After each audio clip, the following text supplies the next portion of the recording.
آج کی ہماری کہانی کا عنوان ہے حقیقی ماں۔ پرانے زمانے کی بات ہے کہ کسی ملک میں ایک بادشاہ راج کرتا تھا۔ اس بادشاہ کی 7 ملکائیں تھیں، جن میں سے 6 تو بہت امیر تھیں اور شاندار محلوں میں رہتی تھیں، مگر 7ویں ملکہ بہت غریب تھی اور وہ بیچاری گھاس پھوس کی ایک جھونپڑی میں رہتی تھی، جس کی دیواریں مٹی کی بنی ہوئی تھیں۔ بادشاہ اس غریب ملکہ کی طرف کوئی خاص توجہ نہ دیتا تھا۔ اس کی ایک وجہ یہ بھی تھی کہ دوسری ملکائیں اس سے بہت جلتی تھیں۔ یوں تو بادشاہ کی 7 بیویاں تھیں، لیکن وہ ابھی تک اولاد سے محروم تھا۔ 7 بیویوں کی گود خالی تھی اور بادشاہ اسی غم میں ہر وقت اداس رہتا تھا۔ وہ دن رات اپنے اللہ تعالیٰ سے دعا مانگتا، اے اللہ مجھے بھی ایک بیٹا عطا کر، اے اللہ تیرے گھر میں کسی چیز کی بھی کمی نہیں ہے۔ اس کی بیویاں بھی اپنی قسمت پر بہت افسوس کرتی تھیں، لیکن قدرت کے آگے وہ سب بے بس اور مجبور تھیں، صرف آنسو بہا کر رہ جاتی اور دل ہی دل میں اپنی گود ہری ہونے کی دعائیں مانگتی۔ اسی طرح دن گزر رہے تھے۔ ایک روز بادشاہ شکار کھیلنے کے لیے شہر سے باہر گیا۔ شکار کھیلتے کھیلتے وہ جنگل میں اپنے خادموں سے دور نکل گیا۔ اس نے دیکھا کہ وہاں جنگل میں ایک بوڑھا فقیر گہری نیند سویا ہوا تھا۔ بادشاہ یہ بات نہیں جانتا تھا کہ وہ فقیر 12 سال تک سوتا تھا اور پھر 12 برس تک ہی جاگتا تھا۔ جب بادشاہ اس کے پاس پہنچا، اس وقت تک اس کو سوئے ہوئے 12 برس کا عرصہ بیت چکا تھا۔ وہ فقیر کو دیکھ کر گھوڑے سے نیچے اترا اور اس نے دل میں سوچا، شاید اس فقیر کی دعا سے ہی میرے دل کی مراد پوری ہو جائے۔ یہ سوچ کر وہ فقیر کے پاس بیٹھ گیا اور آہستہ آہستہ اس کے پاؤں دبانے لگا۔ فقیر کو سوئے ہوئے چونکہ 12 سال ہو چکے تھے، اس لیے جو ہی بادشاہ نے اس کے پاؤں دبانے شروع کیے، وہ نیند سے بیدار ہو گیا۔ اس نے آنکھیں کھول کر دیکھا تو ایک بادشاہ بیٹھا اس کے پاؤں دبا رہا تھا۔ فقیر نے سوچا، نہ جانے یہ بیچارہ کب سے اسی طرح میرے پاؤں دبا رہا ہے اور میری خدمت کر رہا ہے۔ وہ اس کی خدمت سے بہت خوش ہوا اور اس سے پوچھا، اے بیٹے تمہاری کیا تمنا ہے؟ جواب میں بادشاہ نے ہاتھ جوڑ کر عرض کیا، بابا جی میرے گھر میں کوئی اولاد نہیں ہے، آپ میرے لیے دعا کیجئے۔ فقیر نے غور سے اسے دیکھا، اس کے لباس اور شان و شوکت کی طرف اشارہ کرتے ہوئے کہا، اللہ تعالیٰ نے تمہیں راج پاٹ دیا ہے، دولت دی ہے، اب تمہیں کس چیز کی تمنا ہے؟ یہ سن کر بادشاہ نے فقیر کے پاؤں پکڑ لیے اور روتے ہوئے بولا، مجھے نہ یہ دولت چاہیے، نہ عزت اور نہ ہی یہ راج پاٹ، مجھے صرف ایک بیٹا چاہیے، بس یہی میری تمنا ہے۔ بوڑھے فقیر کا دل افسردہ ہو گیا۔ اس نے بادشاہ کی طرف دیکھتے ہوئے کہا، اس طرف جاؤ، وہاں دور تمہیں ایک آم کا درخت ملے گا، اس کو 2 بار ہلانا اور اس پر سے جتنے آم گریں وہ لے آؤ۔ بادشاہ اسی وقت اٹھا اور فقیر کے کہنے کے مطابق اس سمت کو چل پڑا جدھر اس نے اشارہ کیا تھا۔ ابھی وہ تھوڑی دور ہی گیا تھا کہ اس نے دیکھا کہ وہاں ایک آم کا درخت تھا، اس پر بہت سے آم لگے ہوئے تھے۔ اس نے آم کی ایک شاخ کو پکڑ کر اسے زور سے ہلایا اور اس درخت سے 6 آم نیچے گر پڑے۔ اسے یاد آیا کہ فقیر نے اسے 2 بار ہلانے کے لیے کہا تھا، چنانچہ اس نے دوبارہ ایک شاخ کو پکڑ کر اسے زور زور سے ہلایا، لیکن اس بار صرف ایک ہی آم زمین پر گرا۔ اس نے وہ 7 آم بڑی احتیاط سے ایک کپڑے میں باندھ لیے اور انہیں لے کر فقیر کے پاس آ گیا۔ پھر 7 آم فقیر کے آگے رکھتے ہوئے بولا، پہلی بار ہلانے سے 6 آم گرے تھے اور دوسری بار صرف 1 گرا، یہ 7 آم حاضر ہیں۔ فقیر نے وہ 7 آم دوبارہ بادشاہ کو دیتے ہوئے کہا، جاؤ یہ سب آم اپنے گھر لے جاؤ۔ جب بادشاہ جانے لگا تو فقیر نے اسے کہا، ہر بیوی کو 1 آم کھلا دینا، اللہ تعالیٰ نے چاہا تو ان سب کے ہاں 1 بچہ پیدا ہوگا۔ بادشاہ یہ سن کر بہت خوش ہوا اور فقیر سے رخصت ہو کر جلدی جلدی اپنے محل میں واپس آ گیا۔ بادشاہ جب اپنی بیویوں کے پاس پہنچا تو اس وقت وہ خوشی میں پھولے نہیں سما رہا تھا۔ اس نے اپنی 6 امیر ملکاؤں کو اکٹھا کر کے کہا، اللہ تعالیٰ نے ہماری سن لی ہے، ہم اب اولاد سے محروم نہیں رہیں گے۔ اس کے بعد اس نے ہر ایک ملکہ کو 1 آم دیکھ کر کہا، تم سب یہ کھا لو، مجھے ایک فقیر نے بتایا ہے کہ اس سے تم سب کی گود ہری ہو جائے گی۔ اپنی خوشی میں بادشاہ یہ بھول گیا تھا کہ فقیر نے اسے 7 آم دیے تھے اور ساتھ ہی یہ بھی کہا تھا کہ اپنی 7 بیویوں کو 1 آم کھلا دینا۔ اس نے 6 بیویوں کو آم دے دیے اور 1 وہیں رکھ دیا۔ غریب ملکہ کا تو اسے خیال تک نہ آیا کہ آم اسے بھی دینا ہے، جو بیچاری جھونپڑی میں رہتی تھی۔ بادشاہ تو آم دے کر واپس دربار میں چلا گیا اور پیچھے ملکاؤں نے سوچا، بھلا آم کھانے سے بھی کبھی بچہ پیدا ہوا ہے؟ یقیناً فقیر نے بادشاہ کو بیوقوف بنایا ہے۔ انہیں اس کی بات کا قطعاً یقین نہ آیا، لہٰذا انہوں نے آم کھائے ہی نہیں، بلکہ یوں ہی 7 کے 7 محل کے باہر پھینک دیے۔ کسی طرح اڑتے اڑتے یہ خبر غریب ملکہ تک بھی پہنچ گئی کہ اس طرح بادشاہ کسی فقیر سے 7 آم لایا ہے، جو دوسری ملکاؤں نے کھائے بغیر محل کے پیچھے پھینک دیے ہیں۔ جو ہی اس نے یہ بات سنی، اس نے اپنے نوکر کو بلا کر کہا، جاؤ محل کے پیچھے جا کر دیکھو، وہاں جتنے آم ہوں سبھی اٹھا کر لے آنا۔ نوکر اسی وقت محل کی پچھلی طرف گیا۔ اس نے دیکھا کہ وہاں زمین پر 7 آم پڑے ہوئے تھے۔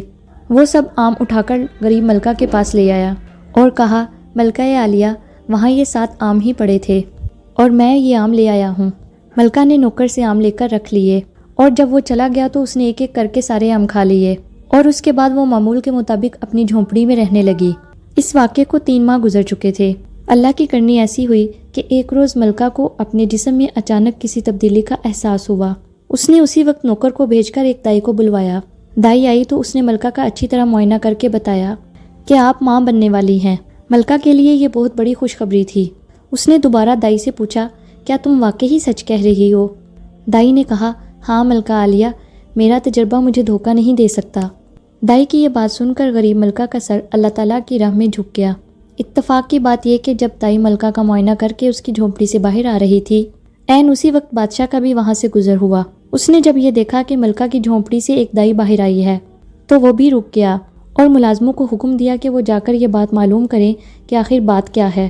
اور جب خادموں نے واپس آ کر یہ بتایا ملکہ امید سے ہے، تو بادشاہ کی خوشی کا کوئی ٹھکانہ نہیں تھا۔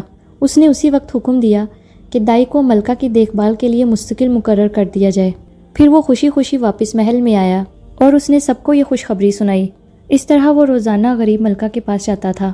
اس نے اس کے لیے اور نوکر بھی مقرر کر دیے تھے تاکہ اسے کوئی بھی تکلیف نہ ہو۔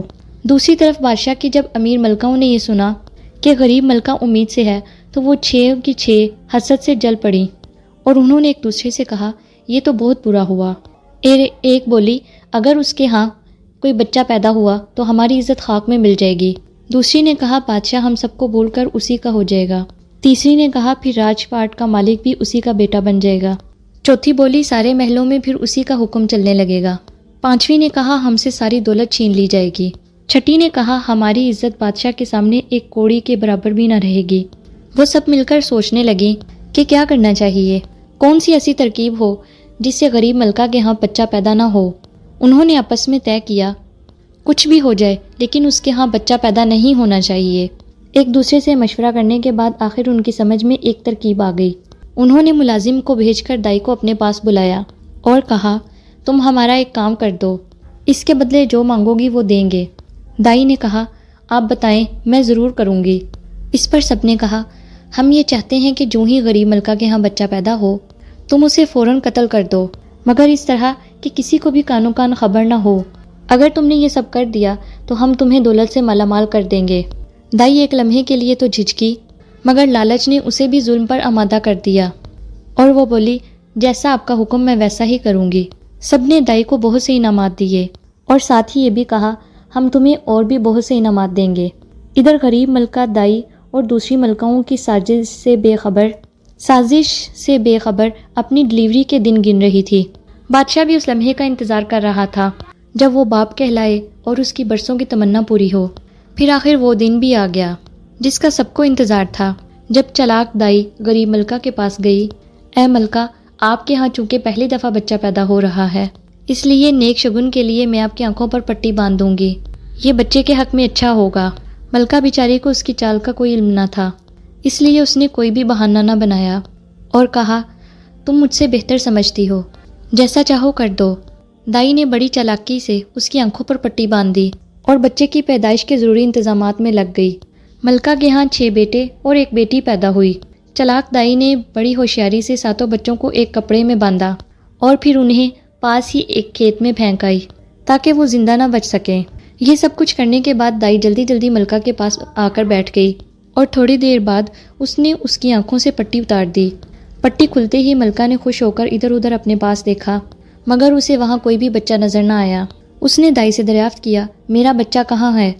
جواب میں دائی نے اسے ایک لوہے کا ٹکڑا دکھاتے ہوئے کہا، ملکہ عالیہ، آپ بہت بدقسمت ہیں، آپ کے ہاں بچے کی بجائے لوہے کا ٹکڑا پیدا ہوا ہے۔ غریب ملکہ نے جب یہ بات سنی تو حیران رہ گئی۔ کہاں وہ بیٹے کے خواب دیکھ رہی تھی اور کہاں اس کے سامنے ایک لوہے کا ٹکڑا پڑا اس کا منہ چڑھا رہا تھا۔ اسے سخت مایوسی ہوئی، مگر اب وہ کیا کر سکتی تھی، بس آنسو بہا کر خاموش ہو گئی۔ دوسری طرف جب بادشاہ کو یہ خبر ملی کہ ملکہ کے ہاں بچے کی بجائے لوہے کا ٹکڑا پیدا ہوا ہے تو وہ اس پر بادشاہ نے کیا کیا؟ کیا وہ اپنے بچوں کو تلاش کر پائے گا یا پھر ساری زندگی بغیر اولاد کے ہی گزارے گا؟ دیکھنا مت بھولنا اگلا پارٹ۔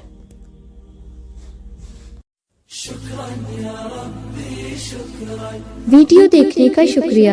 اگر آپ کو ہماری ویڈیوز پسند آتی ہیں تو ہمارے چینل کو سبسکرائب کریں، ویڈیو کو شیئر کریں۔